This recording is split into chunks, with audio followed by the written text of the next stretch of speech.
the write-ins that reached out to Bill Davis. He's the leader of one of the retired. Not yet, not yet. I think Carlos got Bill number. I'm sure. Bill, me and Bill real close. Yeah, yep. I understand. Yep. Yeah. Well, let me give it to you. 313 622 6430. 6430. Okay. Right. Bill Davis. Let them know that you are a write-in candidate for whatever district or position, or office, if you will, and that you support and advocate making the city of Detroit retirees whole. And just ask them if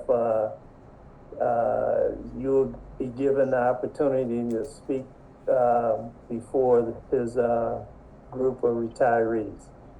Okay, great. He's also the vice president. He's also the vice president of Bar McFarland, and also the Detroit president of the NAN chapter. Right. Okay. Yeah, and we often frequent his meetings at Bart McFarland, and we had a powwow, East Side and West. Okay, we had a powwow East Side and West last week on the East Side at a church that they are putting eminent domain on. Vera Cunningham, did she call you yet, Reginald? So what are they? What they planning on doing on the East Side over there? They're going to demolish their church so that they can expand the water thing. Something that got to do with the water department.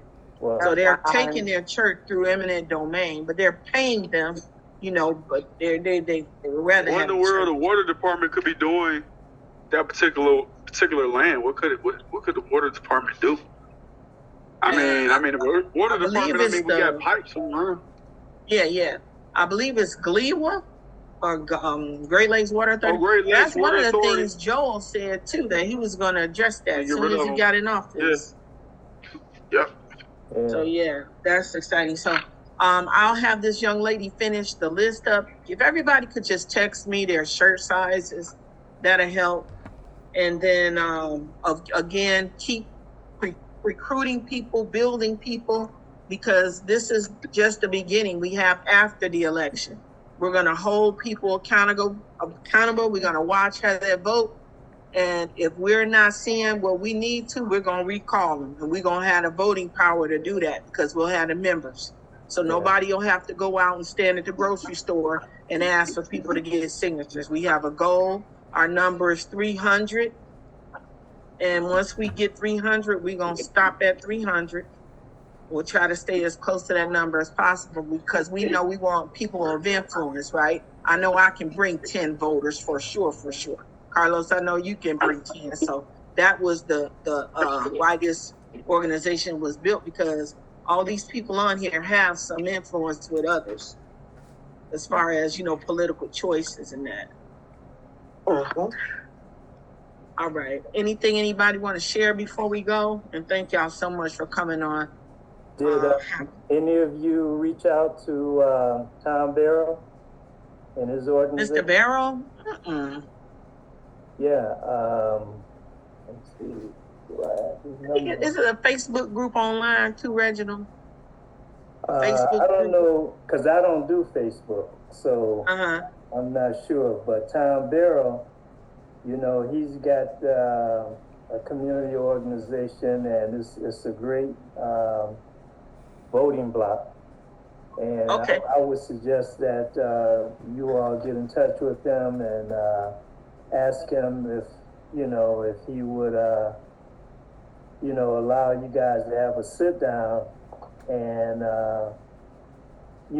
to gain his organization's support. This, like I said, it's a hell of a voting block. And then two, the Detroit LBGTQ community. They just, I think today is their last day of their July Fest or whatever they call it. But that's a huge voting block. And I would suggest that, your candidates call over, reach out to the president and ask to be interviewed. You know, because like I said, it's a huge voting block. Get to churches. And also the fact that, hey, they're citizens just like everybody else. And not only that, hell, they help pay your salary. Yeah. You know? So, and you know, when you look at their history, that's how Charles Pugh was elected. They got him elected. Right. Right at the, they endorsed him at Palmer Park at their annual event. So it's a group, it's a huge voting block, and just reach out to them and just tell them you like, you're running for office, city clerk, city council, and you like to come in and share your platform. So their office is right there on Greenfield. I think it's Greenfield and Puritan, not far from there. And so you can pull up their webpage, Detroit's LBGTQ, and you know, reach out to them. Okay. All right. Thank you so much, Reggie, for your coming on and supporting our group. Yeah. Did Darren want to add anything that we should know? I'm not sure if Aaron is still. No, I don't have anything to add, but it was great to listen and to understand the direction that the group is going in. Yes, sir. Thank you so much. Yeah, we're just trying to do our part, help put some guidance and give people some guidance and who's really going to help to empower us in our community. So, thank you for your comments. We appreciate it.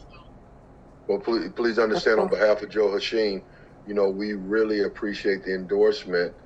And if we don't make it through the primary, we do have another tactic that we're going to employ. And that's going to depend on the number of votes that we get. I guess my question would be, from your endorsement, how many votes can we expect?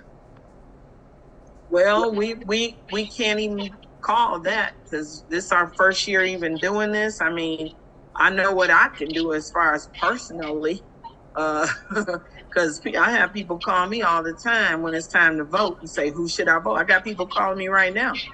So friends, family, my family votes how I tell them to vote because they're not plugged in like that. Then I got friends and neighbors that call me and do the same. So that's how the organization will build. So we can't give you a number, but we'll make it the best effort that we can do, you know? And if you can give me the names of all the people that you are endorsing, then we will turn around and communicate that to all the people that are supporting us so we can really help one another. So yes, sir. My question was, how many votes do we need to make the election? Because I'm hearing 300, you know, but I'm sure it's probably more than 300. Okay, more than that. Okay. James, way more than 300. Okay. Probably about what? At least about 10,000, 20,000. Okay. Reggie, with the write-in, right? Darren, how many they typically make it through the primary with? Because there's not that many people that even vote in the primary. Last time, I think we had someone get in office with 2,500 votes. 2,500? Yeah, like 2,000 wow. at least, you would think. Wow. Remember, only 17% voted. Right, exactly. So, I mean, the lower the number, I guess the lower numbers helps the incumbents. Exactly. That's why when we spoke the last time we got together, I told everybody you need to get the people out to the polls because higher numbers help the write-in candidates. Exactly. So I mean, we still got a job to do, but the one thing about the write-in candidates, if I'm not mistaken, you guys get the opportunity to skip the primary all the way to the general election. Yep. Yes, sir. but you do want a real strong showing at the primary. Right. So, you know, right now, things are in your favor, and it's about what strategy you're going to employ to make sure you guys make it all the way to the general election and win. Okay, yeah, I have some things that I've been working on and we have in place, so and we'll share those next time because it'll be you know, a more kind of focus once we wanted to get our list down. And now that that was pretty much the last thing we needed to do as far as the primary. So now we're ready to focus on really campaigning, which is part of that is we know that they've been cheating with absentee ballots. We know that for sure. We've been to Lansing about that twice, had hearings. We've been to Washington about it twice. I didn't go to the second time, but we went to Washington twice. And the accusation of, let me tell you guys how serious this is. The accusation of accusing someone of doing something false. Remember those two ladies that got accused of cheating? I think was Trump or Rudy Giuliani accused those two black women of cheating in the election. They were awarded millions. Right. Based on that accusation. They almost bankrupt Rudy Giuliani. The same thing with that company. Fox was calling out that company, talking about your machines are bad, your machines don't work, your machines are cheating. They had to pay them people. Fox had to pay them people. I think it was I don't know, $7 billion, something like that.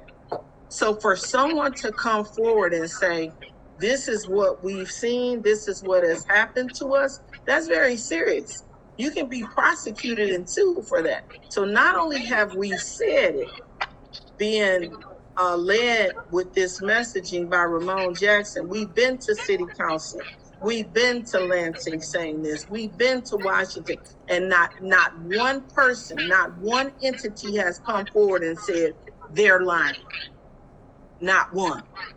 So what does that tell you? We're telling the truth. We don't have no reason to make this up.